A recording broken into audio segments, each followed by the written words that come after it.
بسم الله الرحمن الرحيم.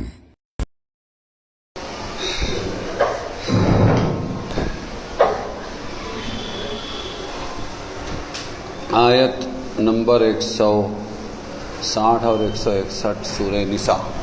اعوذ باللہ من الشیطان الرجیم. بسم اللہ الرحمن الرحیم. فبظلم من الذين هادوا حرمنا عليهم طيبات أحلت لهم وبصدهم عن سبيل الله كثيرا وأخذهم الربا وقد نهوا عنه وأكلهم أموال الناس بالباطل وأعتدنا للكافرين عذابا أليما. تو یہود کے گناہوں کی وجہ سے ہم نے حرام کی ان پر بہت سی پاک چیزیں. یہود کے گناہوں کی وجہ سے ہم نے حرام کی ان پر بہت سی پاک چیزیں جو ان پر حلال تھی پہلے، اور اس وجہ سے کہ روکتے تھے اللہ کی راہ سے بہت یہودی لوگ، اور اس وجہ سے کہ سود لیتے تھے اور ان کو اس کی ممانعت ہو چکی تھی، اور اس وجہ سے کہ لوگوں کا مال کھاتے تھے ناحق، اور تیار کر رکھا ہے ہم نے کافروں کے واسطے جو ان میں ہیں عذاب دردناک.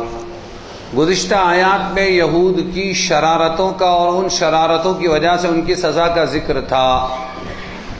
ان آیات میں بھی ان کی کچھ اور قباحتوں کو ذکر کیا ہے کہ کیا کیا کرتے تھے اور کیوں ہم نے ان کو سزا دی.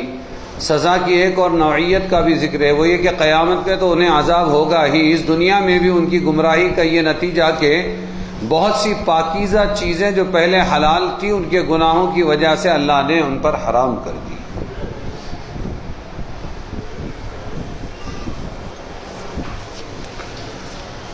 یہ آیت ہے. اچھا، شریعت محمدیہ میں بھی بعض چیزیں حرام ہیں، تو وہاں بھی حرام یہاں بھی حرام، لیکن فرق ہے.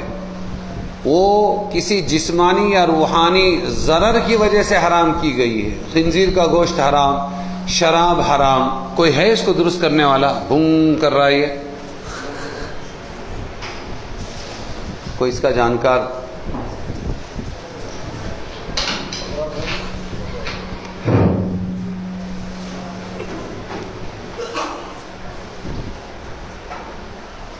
بخلاف یہود کے کہ ان پر جو طیبات حرام کی گئی تھی، حلال چیزیں جو ان پر حرام کی گئی تھی، ان میں کوئی جسمانی یا روحانی ضرر نہیں تھا، نقصان نہیں تھا، پھر بھی گناہوں کی وجہ سے حرام ہوئی.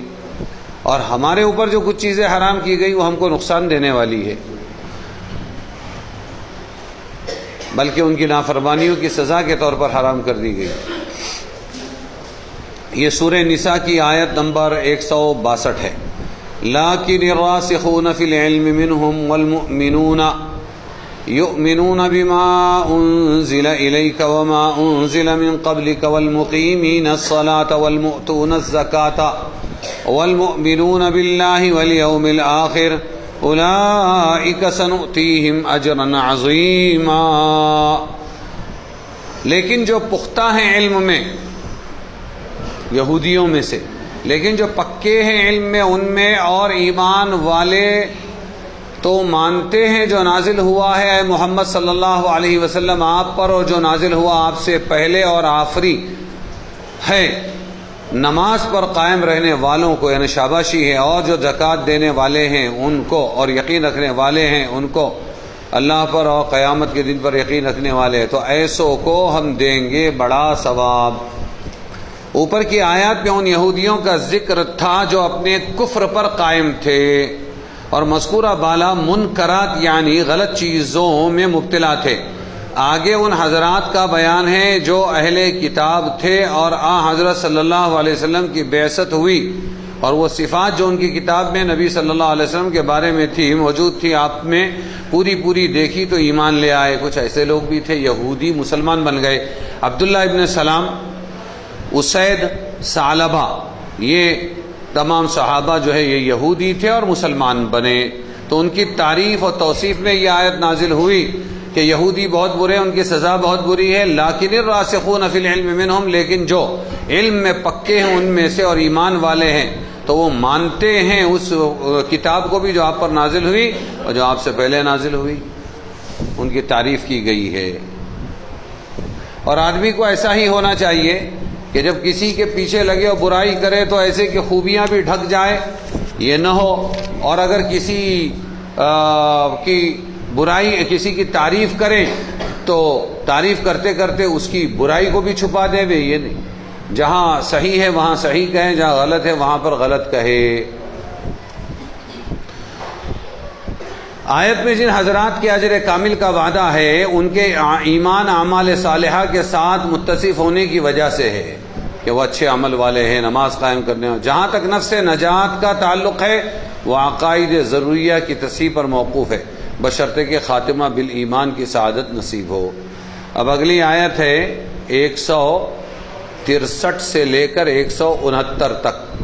انا اوحینا الیک کما اوحینا الی نوح والنبیین من بعدہ واوحینا الی ابراہیم واسماعیل واسحاق ویعقوب والاسباط وعیسیٰ وایوب ویونس وہارون وسلیمان وآتینا داود زبورا ورسلا قد قصصناهم عليك من قبل ورسلا لم نقصصهم عليك وكلم الله موسى تكليما رسلا مبشرين ومنذرين لئلا يكون للناس على الله حجة بعد الرسل وكان الله عزيزا حكيما لكن الله يشهد بما أنزل إليك أنزله بعلمه والملائكة يشهدون وكفى بالله شهيدا إن الذين كفروا وظلموا لم يكن الله ليغفر لهم قد ضلوا ضلالا بعيدا إن الذين كفروا وظلموا لم يكن الله ليغفر لهم ولا ليهديهم طريقا إلا طريق جهنم خالدين فيها أبدا وكان ذلك على الله يسيرا۔ ہم نے وحی بھیجی تیری طرف، اور گڑبڑ کر رہا ہے، یہ باہر جاتی ہے کیا آواز میری والی؟ نہیں یہ مائک والی، تو پھر میں کافی ہوں نا، چھوڑ دو، میری آواز پہنچ رہی ہے؟ ہاں چلو ٹھیک۔ ہم نے وحی بھیجی تیری طرف، یعنی اے محمد صلی اللہ علیہ وسلم آپ کی طرف، جیسے وحی بھیجی تھی حضرت نوح علیہ السلام کی طرف، اور ان نبیوں پر وحی بھیجی جو ان کے بعد ہوئے، اور وحی بھیجی ابراہیم پر، اسماعیل پر، اسحاق پر، یعقوب پر، ان کی اولاد پر، عیسیٰ پر، ایوب پر، یونس پر، ہارون پر، سلیمان پر، اور ہم نے داؤد کو دی زبور کتاب، اور بھیجے ایسے رسول کہ جن کا احوال ہم نے آپ سے بیان کیا، سنایا آپ کو، اور اس سے پہلے، اور ایسے رسول بھی ہم نے بھیجے جن کے قصے ہم نے آپ کو نہیں سنائے، رسول اللہ صلی اللہ علیہ وسلم۔ اور اللہ تعالیٰ نے موسیٰ علیہ السلام سے باتیں کی بول کر، بھیجے پیغمبر خوشخبری سنانے والے اور ڈر سنانے والے، تاکہ باقی نہ رہے لوگوں کو اللہ پر الزام، کہ الزام کا موقع رسولوں کے بعد، اور اللہ زبردست ہے، حکمت والا ہے۔ لیکن اللہ شاہد ہے اس پر جو تجھ پر نازل کیا، کہ یہ نازل کیا ہے اپنے علم کے ساتھ، اور فرشتے بھی گواہ ہیں، اور اللہ کافی ہے حق ظاہر کرنے والا۔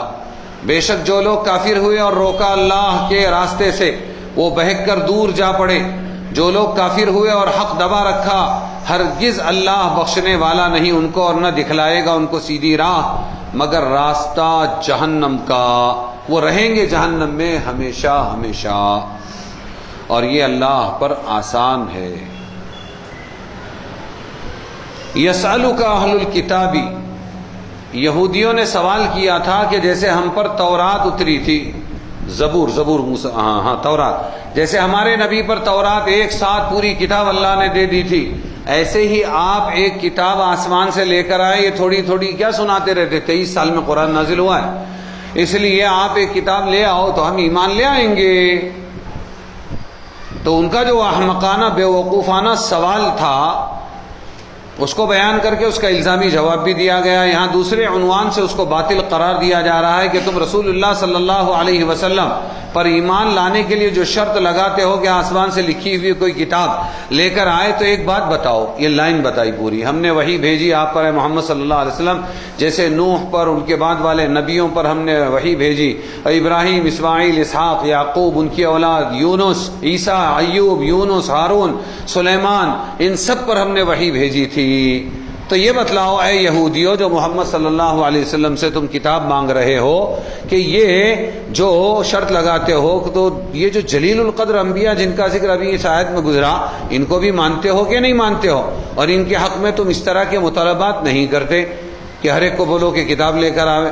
تو جس دلیل سے تم نے ان کو نبی مانا ہے, معجزات, وہی دلیل ہمارے نبی محمد کے پاس موجود ہے, تو کیوں نہیں مانتے؟ ان کے پاس بھی ایک سے ایک معجزہ ہے, پھر کتاب لانے کی شرط کیوں لگاتے ہو؟ لہٰذا ایمان لے آؤ. لیکن بات یہ ہے کہ تم کو ایمان لانا نہیں ہے, تم کو ستانا ہے. کیا کرنا ہے؟ عناد ہے, دشمنی. آگے انبیاء کو کیوں بھیجا اللہ تعالیٰ نے یہ بتلا رہے ہیں, اور حضور صلی اللہ علیہ وسلم پر کو یہ بتایا اگر آپ پر یہ لوگ ایمان نہیں لاتے, یہودی لوگ, تو اپنا انجام خراب کرتے ہیں. آپ کی نبوت پر تو اللہ بھی گواہ ہے, فرشتے بھی گواہ ہیں. اللہ کے بعد کسی کی کیا ضرورت ہے؟ کسی کی ضرورت ہی نہیں.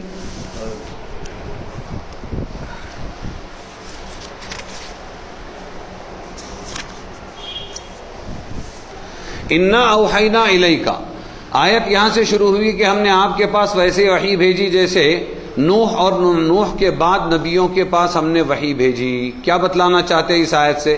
اس سے معلوم ہوا کہ وحی خاص اللہ کا حکم ہے. وحی کیا ہے؟ اللہ کا حکم ہے, اس کا پیام ہے جو پیغمبروں تک اللہ بھیجتے ہیں.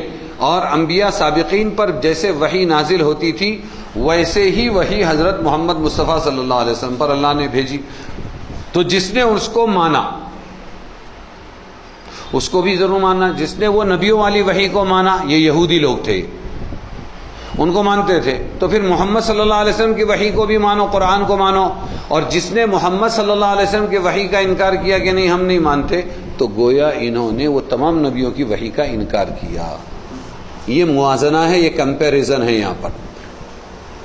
حضرت نوح علیہ السلام ان سے پچھلوں کے ساتھ مشابہت کی وجہ یہ, تمہاری وحی ہے محمد, انا اوحینا الیکا کما اوحینا الی نوح, ہم نے ویسے ہی وحی بھیجی آپ صلی اللہ علیہ وسلم آپ پر جیسے نوح پر بھیجی. حضرت آدم کے وقت سے جو وحی شروع ہوئی تو اس وقت بالکل وہ ابتدائی وحی تھی. اس وقت کا کام یہی تھا کہ بس بچے پیدا ہو اور نسل انسانی بڑھے. ابھی احکام پورے آئے, ان کی فرما برداری کرو ورنہ عذاب آئے گا, ابھی یہ نہیں تھا. ابھی ابتدائی مرحلے میں بس بچے کو کھلاؤ پلاؤ اور پڑھاؤ, درگزر کرو, آنے کی عادت ڈالو. یہ جو ہم لوگ سوچتے ہیں ویسا ہی تھا. حضرت نوح علیہ السلام کے پر آ کر وحی کی تکمیل ہو گئی. گویا ابتدا میں محض ابتدائی تعلیم تھی, امتحان کے قابل نہیں تھے. اب نوح علیہ السلام کے زمانے میں وحی مکمل ہو گئی, اب امتحان بھی کا زمانہ بھی آیا. ماننے والے انعام پائیں گے اور نہ ماننے والے سزا پائیں گے. اس لیے پہلا عذاب جو آیا وہ نوح علیہ السلام کے زمانے میں پانی سے ڈبانے والا عذاب آیا. پہلے کیپیسٹی نہیں تھی ان کی برداشت کی, ابتدائی وحی تھی. لیکن نوح کو آدم ثانی بھی کہتے ہیں. نوح کو کیا کہتے ہیں؟ ہاں, دوسرے آدم. یہاں سے اب ایسی وحی شروع ہوئی جو پکی ٹھکی تھی, تعلیمات مکمل ہو گئی تھی. اب یا تو مانو یا سزا پاؤ. پھر اللہ کے عذاب آنا شروع ہوئے. کہیں آسمان پہ لے جا کے بستی کو پٹکا, کہیں ابابیل کے لشکر نے جو ہے ہلاک کر دیا, کہیں پر پتھروں کی بارش ہوئی, کہیں آگ برسائی گئی, کہیں سمندر کے اندر ڈبا کے مارا گیا, کہیں ہواؤں نے اکھاڑ کے پھینک دیا. اور نوح علیہ السلام کے یہاں پہلا عذاب جو آیا, کشتی تو تیرتی رہی, ایمان والے بچ گئے, اور پوری دنیا میں اللہ نے پانی کا عذاب لایا, سب غرق ہو گئے. پھر ان کی اولاد تھی حام, سام, یافس. یہ تین اولاد سے اللہ نے نسل انسانی کو دوبارہ پیدا فرمایا اور چلایا. تو یہ بتلانا ہے کہ ان کی جو وحی تھی آپ کی وحی بھی ویسی ہی ہے. تو پہلے اللہ کے حکموں کی مخالفت پر عذاب نہیں آتا تھا, نوح علیہ السلام کی وحی کے بعد اب پکی وحی ہو گئی، اب عذاب آنے لگا. حضرت صالح، حضرت شعیب، حضرت ہود، ان سب کی قوموں پر عذاب آیا. تو یہ بتلایا گیا ہے محمد صلی اللہ علیہ وسلم آپ کی وحی ویسی ہی ہے نوح کی طرح، یعنی اب آپ کی بات جو مانے گا وہ نجات پائے گا، اور اگر نہیں مانے گا تو عذاب پائے گا. یہ بتلانا ہے. دونوں میں کمپیریزن کہ آپ کی وحی نوح کی طرح ہے کا مطلب یہ ہے کہ یہ انعام اور عذاب والی وحی ہے.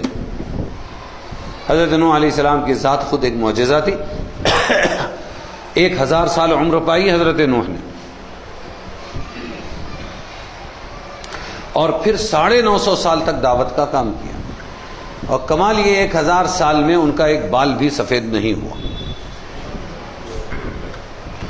اور عذاب بھی بہت جھیلا امت کا، اور پتھر مارا کرتے تھے، ستاتے تھے. بہت کم لوگ مسلمان بنے. اللہ تعالیٰ فرماتے ہیں آگے کہ ہم نے اور بھی بہت سے رسول بھیجے، کچھ کے قصے تو آپ کو بتا دیے، لیکن بہت سو کے قصے ہم نے آپ کو بتائے نہیں. وہ رسولاً قد قصصناہم علیک، تو اللہ تعالیٰ نے بتلایا وحی کے ذریعے. پچھلے تمام نبیوں کے بغیر پڑھے لکھے تھے آپ صلی اللہ علیہ وسلم، پھر بھی قصے سب نبیوں کے آپ کو معلوم تھے. یہود کا یہ کہنا کہ تورات کی طرح لکھی ہوئی کتاب نازل ہوگی تو ہم مسلمان بنیں گے، ورنہ نہیں، یہ خالص حماقت اور کفر ہے. حضرت ابو ذر غفاری رضی اللہ عنہ نے حضور صلی اللہ علیہ وسلم سے روایت کی ہے، فرمایا اللہ تعالیٰ نے 1,24,000 انبیاء بھیجے، نبی، ہاں نبی، جن میں سے 313 اصحاب شریعت رسول تھے. بدری صحابہ کی تعداد بھی 313 تھی. اور جو اصحاب شریعت یعنی شریعت والے، کتابوں والے، شریعت والے جو رسول بڑے بڑے مانے گئے ہیں. رسول نبی بھی ہوتا ہے لیکن نبی رسول نہیں ہوتا. نبی رسولوں کے لائی ہوئی کتابوں کو، شریعت کو چلانے والا ہوتا ہے، اور رسول جو ہوتا ہے وہ مستقل اپنی شریعت لے کر، کتاب لے کر آتا ہے. تو ایسے 313 تھے. ابھی کوئی یوٹیوب پر ایک چینل چل رہا ہے کہ مسلمان مولانا لوگوں کو تم یہ گنت سکھاؤ تو مولانا لوگ بھاگ جائیں گے. اس میں وہ ہندو بولتا ہے کہ ہمارے جو 313 یا 13 کروڑ یا 2 کروڑ یہ کیا کیا ہے، اس کا وہ لوگ مذاق اڑاتے ہیں. تو یہ جو 1,24,000 انبیاء کی بات کرتے ہیں، دنیا کی عمر اتنی ہے، اور اگر اس کا کیلکولیشن کیا جائے ایک کے بعد ایک نبی اگر مانا جائے تو 13.5 دن پر ایک نبی آنا چاہیے. یہ ممکن ہے کیا؟ وہ بولتا ہے کہ پوچھو تو یہ مولانا لوگ بھاگ جائیں گے. بھاگ گئے بھگانے والے، بھاگ گئے بھگانے والے. نادان ہے، بندر کو مل گئی ایک ہلدی کی ڈلی تو پنساری بن بیٹھا. ایسے ایک پوائنٹ اس کو ملا تو اس پر یہ بات کہہ رہا ہے. وہ اس کا جواب ہمارے پاس یہ ہے کہ اللہ تبارک و تعالی نے یہ جو 313 شریعت والے نبی بھیجے ہیں، ان میں سے بھی بہت کم ایسے ہیں جلیل القدر رسول اور انبیاء کہ وہ پوری دنیا کے لیے آئے، یا اپنے خاص بڑے بڑے علاقے کے لیے آئے. ہمارے نبی پوری دنیا کے لیے آئے، باقی دوسرے انبیاء اپنے اپنے علاقے کے لیے آئے. باقی ہر قوم میں ایک نبی آیا. ون ٹائم، ایک ٹائم میں 100 بھی آئے، 1000 بھی آئے، تو 13.5 دن کا فارمولہ ہی چلا گیا اس کا. ارے سمجھے، ایک ٹائم پہ بھی 2 نبی ساتھ آئے. حضرت ابراہیم آئے، ابراہیم کی مدد کرنے کو لوط علیہ السلام آئے. حضرت موسیٰ آئے، ان کے ساتھ میں ان کے ماں جائے بھائی حضرت ہارون علیہ السلام آئے. تو ایک ٹائم پہ اپنی اپنی قوم میں وما ارسلنا من رسول الا بلسان قومہ، قرآن میں ہے کوئی نبی ہم نے نہیں بھیجا مگر اس کی قوم کی زبان میں بھیجا. اب کنڑ والا مہاراشٹر میں نبی نہیں آیا، اور مہاراشٹر والا مراٹھی نبی جو ہے وہ مدراس میں نہیں گیا. جب ہر ایک علاقے میں اور ہر ایک قوم کی زبان الگ تھی، اور اللہ کا ضابطہ قرآن میں یہ ہے کہ ہم نے ان کی زبان کا نبی بھیجا ہے. تو ایک وقت میں کئی زبان والے ہیں، کئی قومیں ہیں، تو کئی نبی آئے ہیں. تو 13.5 دن کا فارمولہ تو اس کا 13 دن بھی نہیں ٹکا. 13.5 کیا ٹکے گا جی.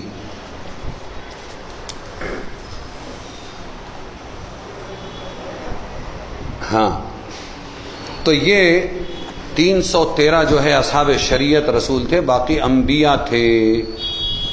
اور رسولوں کو کیوں بھیجا؟ مقصد بھی بتلایا تاکہ ہم خوشخبری سنائیں یہ لوگ، اور یہ اللہ کے عذاب سے بھی ڈرائے۔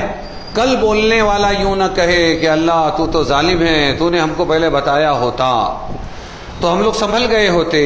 تو اللہ نے اپنے نبیوں کو بھیجا کہ جاؤ بھائی سمجھاؤ ان کو، اتمام حجت کے لیے اللہ نے بھیجا۔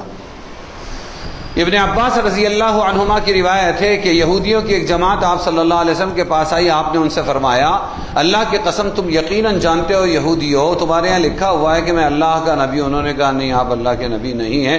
اس پر یہ آیت نازل ہوئی لیکن اللہ یشہد، اللہ گواہی دیتا ہے، اللہ گواہی دیتا ہے اس بات کی کہ جو آپ پر نازل کی گئی ہے کتاب اسے اللہ نے اپنے علم سے نازل کیا، اور فرشتے بھی گواہی دیتے ہیں، اور اللہ تمہارے لیے بڑا گواہ کافی ہے۔ ان کے انکار کرنے سے کیا فرق پڑتا ہے؟ یہ آیت اس وقت نازل ہوئی تھی۔ اگلی آیت ہے سورہ نساء کی 170، یا ایھا الناس قد جاءکم الرسول بالحق من ربکم فآمنوا خیرا لکم وإن تکفروا فإن للہ ما فی السماوات والارض وکان اللہ علیما حکیما۔ اے لوگو تمہارے پاس رسول آ چکے ہیں ٹھیک ٹھیک بات لے کر، تمہارے رب کی طرف سے تو ایمان لے آؤ، تمہارے لیے بہتر یہی ہے، اور اگر نہ مانو گے تو اللہ تعالیٰ کا ہے جو کچھ آسمانوں زمینوں میں ہے، اور اللہ علم والے اور حکمت والے ہے۔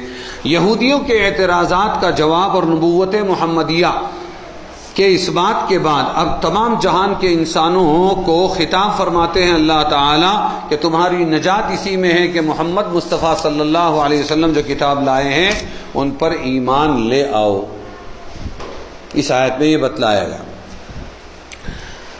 سورہ نساء کی اب آیت نمبر ہے 171، یا اہل الکتاب لا تغلوا فی دینکم ولا تقولوا علی اللہ الا الحق انما المسیح عیسی ابن مریم رسول اللہ وکلمتہ القاها الی مریم وروح منہ فآمنوا باللہ ورسلہ ولا تقولوا ثلاثہ انتہوا خیرا لکم انما اللہ الہ واحد سبحانہ ان یکون لہ ولد لہ ما فی السماوات وما فی الارض وکفی باللہ وکیلا۔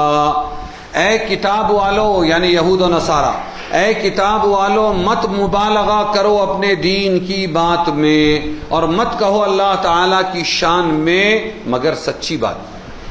بے شک مسیح عیسیٰ علیہ السلام جو ہے عیسیٰ مریم کا بیٹا، وہ اللہ کا رسول اور اللہ کا کلام ہے، جس کو ڈالا اللہ نے مریم کی طرف، اور روح ہے اس کے یہاں کی، اور روح ہے یہ عیسیٰ روح ہے اللہ کے یہاں کی، اللہ کی روح نہیں، اللہ کے یہاں کئی روحیں ہیں، یہ ہماری روحیں بھی اللہ کے پاس کی ہیں، تو وہ روح منہ، اور وہ روح ہے اللہ کے یہاں کی۔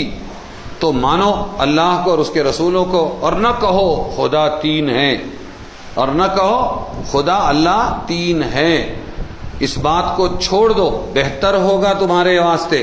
بے شک اللہ معبود ہے اکیلا، اس کے لائق نہیں ہے کہ اس کے اولاد ہو، سبحانہ ان یکون لہ ولد، اللہ کے لائق نہیں، مناسب نہیں کہ اللہ کو اولاد ہو، اسی کا ہے جو کچھ آسمانوں میں جو زمین میں ہے، اور اللہ تعالیٰ کافی کارساز ہے۔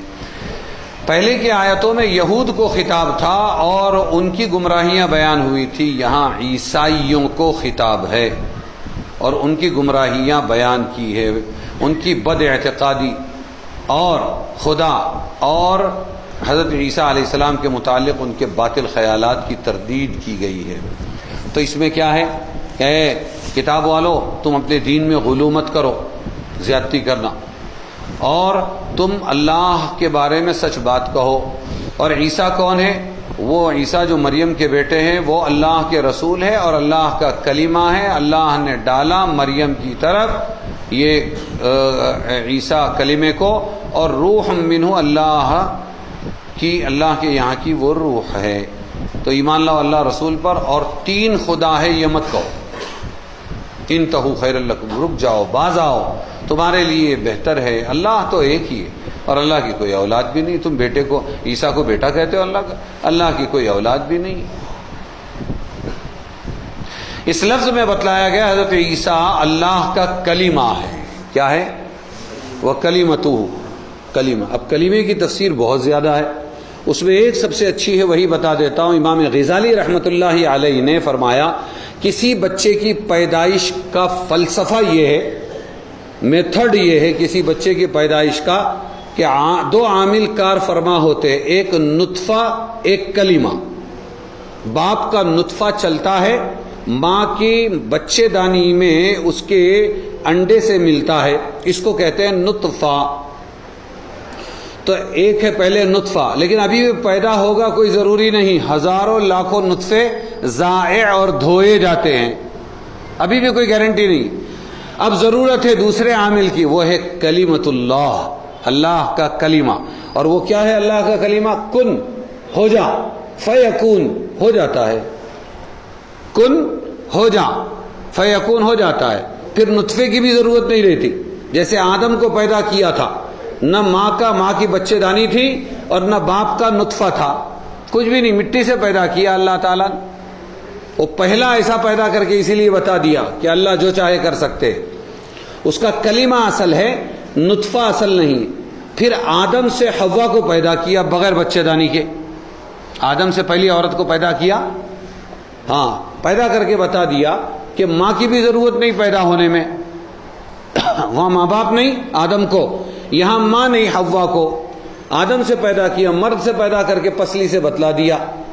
پھر اس کے بعد اب بغیر باپ کے پیدا کرنے کے لیے حضرت عیسیٰ کا قصہ دہرایا اللہ تعالیٰ نے کہ مریم پاک دامن تھی، وہاں فرشتے نے آ کے پھونک مارا، اللہ کے حکم سے حمل ٹھہر گیا بغیر نطفے کے، عیسیٰ علیہ السلام پیدا ہوئے۔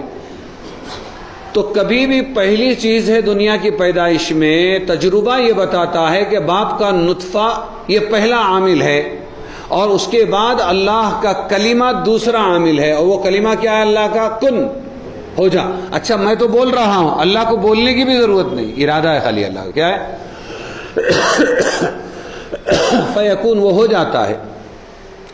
اب دیکھو امام غزالی رحمۃ اللہ علیہ فرماتے ہیں کسی بچے کی پیدائش میں کار فرما دو عامل ہوتے ہیں، ایک عامل نطفہ ہے، ایک عامل کیا ہے؟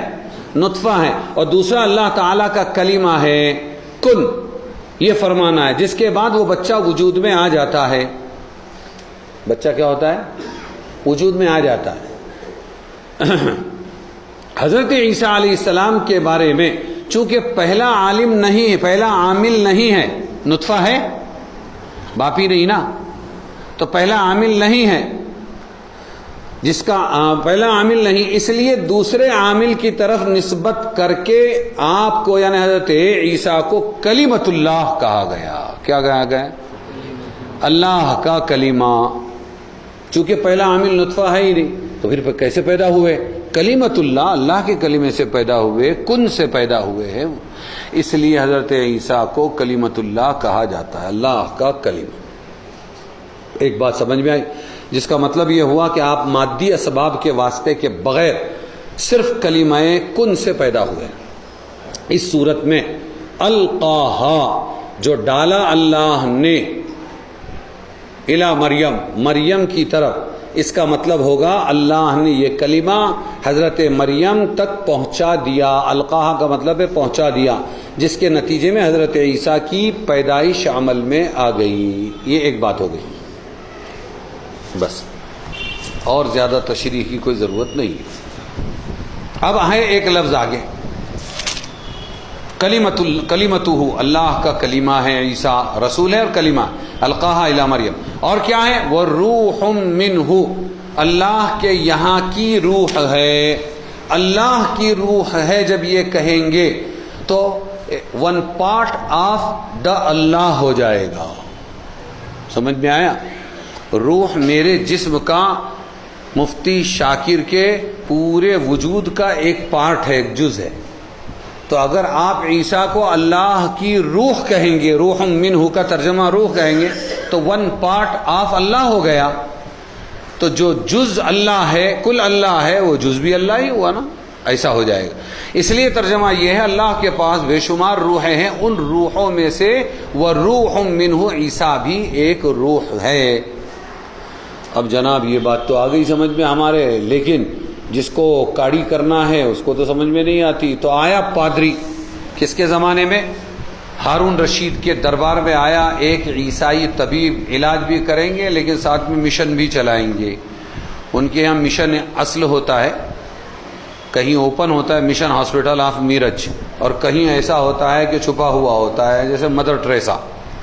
سمجھ میں آیا؟ انسانیت کی آڑ میں مذہب کی ترویج.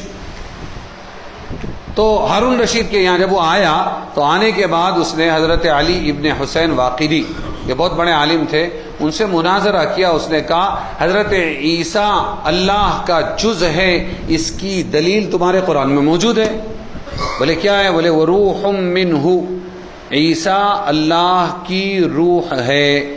انہوں نے فوراً دوسری آیت پیش کی کہ اللہ فرماتا ہے وَسَخَّرَ لَكُم مَّا فِي السَّمَاوَاتِ وَمَا فِي الْأَرْضِ جَمِيعًا مِّنْهُ, اور اللہ نے تمہارے لیے مسخر کر دیا, تابع کر دیا جو کچھ بھی آسمانوں اور زمینوں میں ہے, تمام کے تمام منہ, اللہ سے ہے.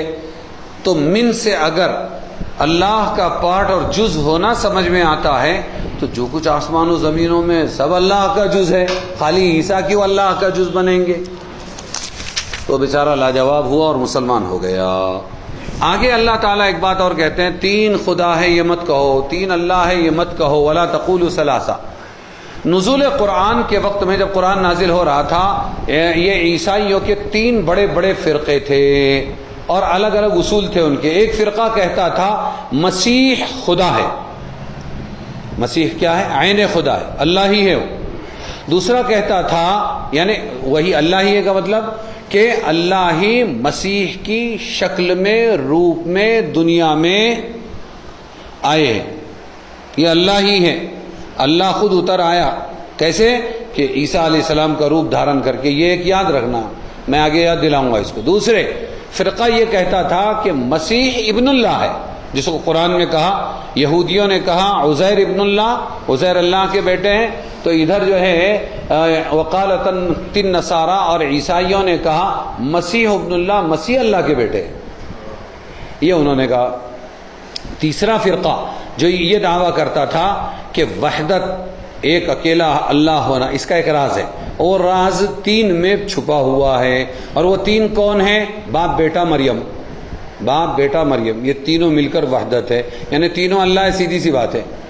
اس جماعت میں بھی دو گروہ تھے. دوسرا گروہ حضرت مریم کی جگہ کہتا تھا تیسرا پارٹ جو ہے وہ روح القدس ہے, اقنوم ثالث کہتے تھے. غرض یہ کہ حضرت مسیح علیہ السلام کو ثالث الثلاثہ تسلیم کرتے تھے, تین میں کا ایک. عیسیٰ علیہ السلام تین اللہ میں سے ایک ہے. اس لیے قرآن کریم میں تینوں کو جدا جدا بھی مخاطب کیا ہے اور ایک جگہ بھی. اور نصارہ پر یہ واضح کر دیا کہ اللہ ایک ہی ہے. اللہ کیا ہے؟ ایک ہے. اور وہ یہ کہ مسیح جو ہے عیسیٰ علیہ السلام, یہ مریم کے بیٹے, مریم کے پیٹ سے پیدا ہونے والے انسان ہیں اور اللہ کے سچے رسول ہیں. اس سے زیادہ کچھ نہیں. یہودیوں نے اتنا گھٹایا کہ ان کو حلالی ہی نہیں کہا, اور عیسائیوں نے اتنا بڑھایا, کسی نے اللہ کہا اور کسی نے کہا کہ یہ اللہ کا بیٹا ہے. تو یہ سب نہیں, بس وہ اللہ کے رسول ہے, اللہ کا کلمہ ہے, اور وہ اللہ کے یہاں سے آئی ہوئی روح ہے. یہ بات سمجھ میں آ گئی؟ خلاصہ یہ ہے کہ نہ کسی مخلوق میں اس کے شریک بننے کی قابلیت لیاقت ہے, نہ اس کی ذات پاک میں اس کی گنجائش ہے, اور نہ اس کی حاجت ہے. جس سے معلوم ہوا کہ مخلوقات میں کسی کو خدا کا شریک یا بیٹا کہنا اس کا کام ہے جو ایمان اور عقل دونوں سے محروم ہے. اب دین میں غلو حرام ہے. دیکھو یہ غلو کیا چیز ہے؟ لا تغلو فی دینکم اے اہل کتاب, تم دین میں غلو مت کرو. غلو کہتے ہیں حد سے نکلنا. غلو کا مطلب کیا ہے؟ حد سے نکلنا.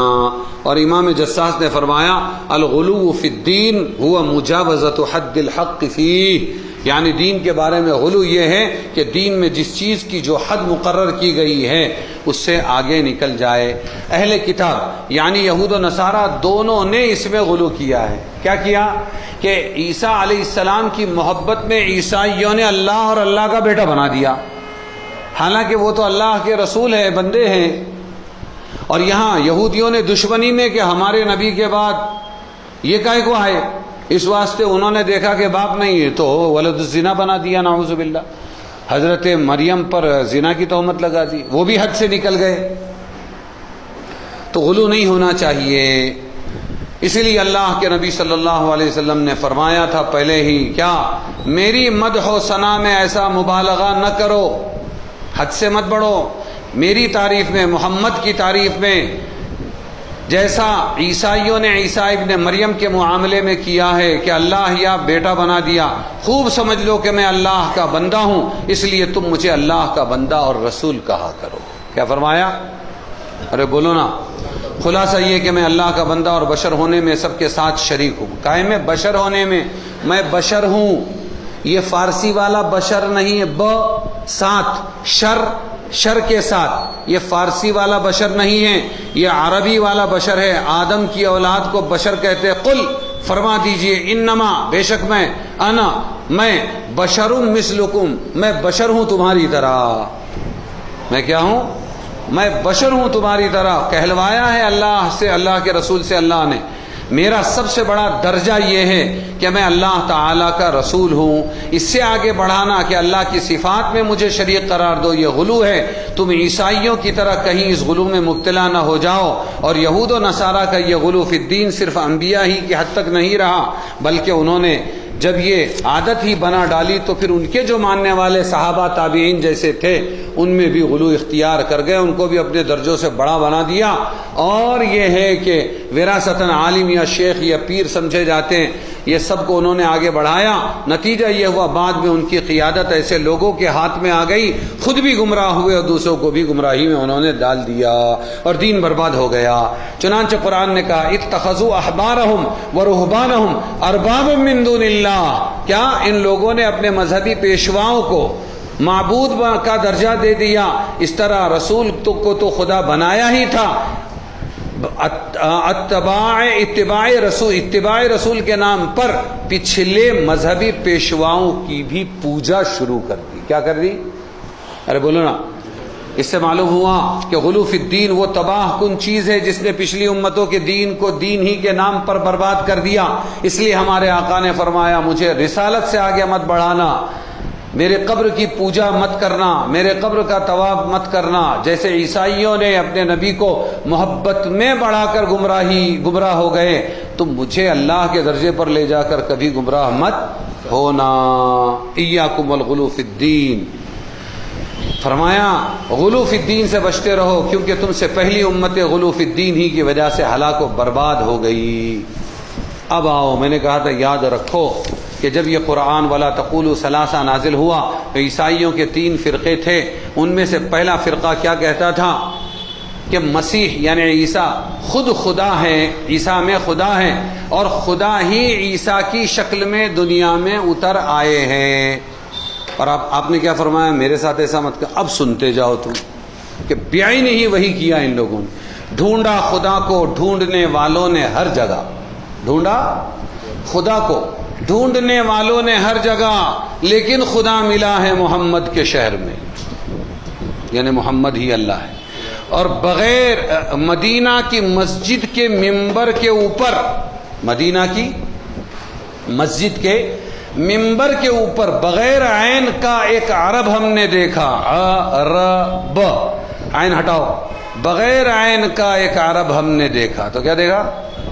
رب دیکھا. کیا دیکھا؟ ہاں، رب دیکھا ہم نے. اور وہ جو الرحمن علی العرش استوى، اللہ فرما رہے قرآن میں رحمان عرش پر مستوی ہے، ٹھہرا ہوا ہے، بس اتنا ہے. ہم کو اس پر ایمان لانا ہے. اب سنیے شاعر صاحب کو، وہ جو عرش پر مستوی تھا خدا ہو کر، وہ مدینے میں اتر آیا مصطفیٰ ہو کر. وہ جو عرش پر مستوی تھا خدا ہو کر وہ مدینے میں اتر آیا مصطفیٰ ہو کر. جی اور اللہ کے پلو میں وحدت کے سوا کیا ہے؟ کنگال ہے اللہ، نعوذ باللہ. یہ یہودی کہتے تھے ید اللہ مغلولہ، اللہ کے ہاتھ تو خالی ہے. زکوٰۃ فرض ہوئی، حضور نے فرمایا زکوٰۃ دو. دیکھو ان کا اللہ تو فقیر ہے، ہم سے پیسے مانگتا ہے. یہ یہودیوں کے ڈائلاگز تھے. جی تو انہی کی نسل ہے یہ جو بھی کہتے ہیں محبت رسول میں کہ اللہ کے پلو میں وحدت کے سوا کیا ہے؟ لے لیں گے محمد سے جو کچھ ہمیں لینا ہے، لے لیں گے محمد سے جو کچھ ہمیں لینا ہے. جی اور کیا ہے وہ تم کو یاد ہوگی، یا حبیبی نور مجسم، کیا ہے؟ یا محمد نور مجسم. ہاں ایک مدرسے میں گیا میں، ایسے ہی بڑے بزرگ تھے بیچارے، حافظ صاحب تھے، محتمم تھے. جلدی سے بلایا انہوں نے، کچھ چائے بھی پلائی اور جلدی سے بلایا بچے ذرا پڑھ. اب اس نے شروع کیا یا محمد نور مجسم یا حبیبی یا مولائی تنویر جمال محمد تصویر جلال خدا آئی. میں نے کہا بس کرو آپ سے. 99% ہمارے مولانا لوگ بے ہوشی کی گولی کھائے ہوئے. کتنا اچھا لگ رہا ہے، مزہ آ رہا ہے، جھوم رہے ہیں بڑے بڑے مولانا لوگ جلسے کے اندر. میں نے کہا بس کرو مولانا، شرک ہے شرک. یا محمد نور مجسم، اللہ کو تو جسم نہیں ہے. اللہ نور السماوات والارض، اللہ نور ہے آسمانوں اور زمین کا. یہ کہہ رہے ہیں وہی جسم لے کر محمد صلی اللہ علیہ وسلم آئے. اللہ ہی آیا ہے لیکن جسم محمد کا ہے. یا محمد نور مجسم، جسم والے نور. یا محمد نور مجسم یا حبیبی یا مولائی، آپ کون ہیں؟ تنویر جمال محمد. محمد صلی اللہ علیہ وسلم کا جو نور ہے، ان کا جمال کا جو نور ہے کیا ہے؟ تصویر جلال خدائی. یہ فوٹو ہے کس کا؟ اللہ کے جلال کا. تو پھر دیکھو پہلا فرقہ عیسائیوں کا یہ کہتا تھا کہ عیسیٰ ہی میں اللہ ہے، یا یہ کہ اللہ ہی عیسیٰ بن کر آئے ہیں. ابھی میں نے آپ کو بتایا کہ محمد ہی اللہ ہے.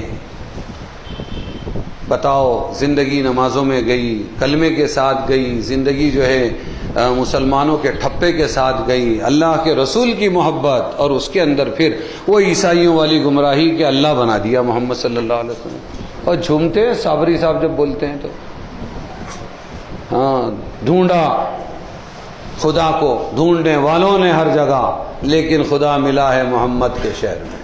سوچیں گے نہیں کچھ کیا بول رہے ہیں، کیا بک رہے ہیں، کیا شرک ہے. اس محبت رسول پر سب سے پہلی لعنت اللہ کے رسول کی طرف سے ہوگی. جب جہنم میں جائے کوئی بدعتی، آقا فرمائیں گے امتی امتی، ایک ندا آئے گی، تم نہ روکو اسے، یہ تھا شیطان کا پیرو، تمہارا نہیں.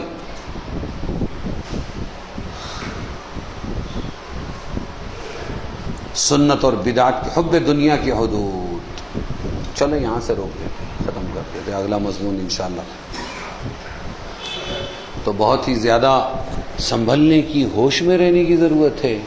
ہاں تو صرف نفرتوں میں نہیں مارے جاتے. یہود تو نفرت میں مارے گئے، عیسائی محبت میں مارے گئے، اور جہالت نے آج مسلمانوں میں یہاں یہ بیماری پیدا کر دی. آگے کل انشاءاللہ مضمون آئے گا کہ ہم نے اپنے پیروں کو کہاں پہنچا دیا، امیروں کو کہاں پہنچا دیا، حضرت جیوں کو کہاں پہنچا دیا، محتمموں کو کہاں پہنچا دیا، مفتیوں کو کہاں پہنچا دیا. ہاں اور ہم نے اپنے شریعت کے ذمہ داروں کو کہاں تک کے پہنچا دیا کہ اتنا پہنچا دیا، اتنا اونچا پہنچا دیا کہ اب وہ اللہ کی صفات میں داخل ہو گئے، ہم گمراہ ہو گئے. انشاءاللہ اس کو تفصیل سے بیان کرنا ہے تو کل آ جائے گا، اور کل انشاءاللہ ہماری یہ بھی ختم ہو جائے گی، سورہ نساء بھی ختم ہو جائے گی. تو پھر انشاءاللہ لڈو پیڑے آئیں گے. افلاطون ہے نا، ماشاءاللہ بہت اچھے. ہمارے محبت کرنے والے بھائیوں کی طرف سے، قدردانوں کی طرف سے کل کچھ مٹھائی بھی رہے گی انشاءاللہ۔ اللہم صلی علی سیدنا مولانا محمد وعلی آل سیدنا مولانا محمد مبارک وسلم۔ اے اللہ ہمارے گناہوں کو معاف فرما، ہمارے خطاؤں سے درگزر فرما، قدم قدم پر نصرت فرما، مدد فرما، اپنا فضل اپنی تائید شامل حال فرما، نفس و شیطان کے مکر سے حفاظت فرما، آج تک کے مرنے والے تمام مسلمین کی مغفرت فرما، ان کو ہماری تفسیر کا، قرآن کے پڑھنے کا ثواب پہنچا۔ اے اللہ جتنے ہمارے موجودین ہیں ان تمام مسلمان کو سچی پکی توبہ کی توفیق عطا فرما، ایمان کی دولت سے مالا مال فرما، بیماروں کو شفا عطا فرما، مقروضوں کے قرضوں کی ادائیگی، شکل صورتیں پیدا فرما، باطل عزائم کو خاک میں ملا، باطل ارادوں کو ملیامیٹ کر باطل کی ہوا اکھیڑنے کے فیصلے فرما، حق کے پنپنے کی غیب سے شکلیں صورتیں پیدا فرما۔ اے اللہ صحیح عادل منصف قسم کے حکمرانوں کو اسلامی حکومتوں پر لانے کے فیصلے فرما۔ اے اللہ بے غیرت قسم کے، بے دین قسم کے، اے اللہ مسلمانوں کو ایسی مسندوں سے اتارنے کے فیصلے فرما۔ اے اللہ دین کا، ہمارا دعوت کا کام اور ہر کام جو دین کا کام ہو، صحیح کام ہو، اے اللہ اس کی بھی حفاظت فرما۔ اے اللہ اس کے مخالفین کی مخالفت فرما۔ اے اللہ جو ذمہ دار ہیں صحیح ذمہ داروں کی بھی حفاظت فرما، ہماری ان دعاؤں کو اپنے فضل و کرم سے قبول فرما۔ وصلی اللہ تعالی علی خیر خلقہ محمد وآلہ واصحابہ اجمعین برحمتک یا ارحم الراحمین۔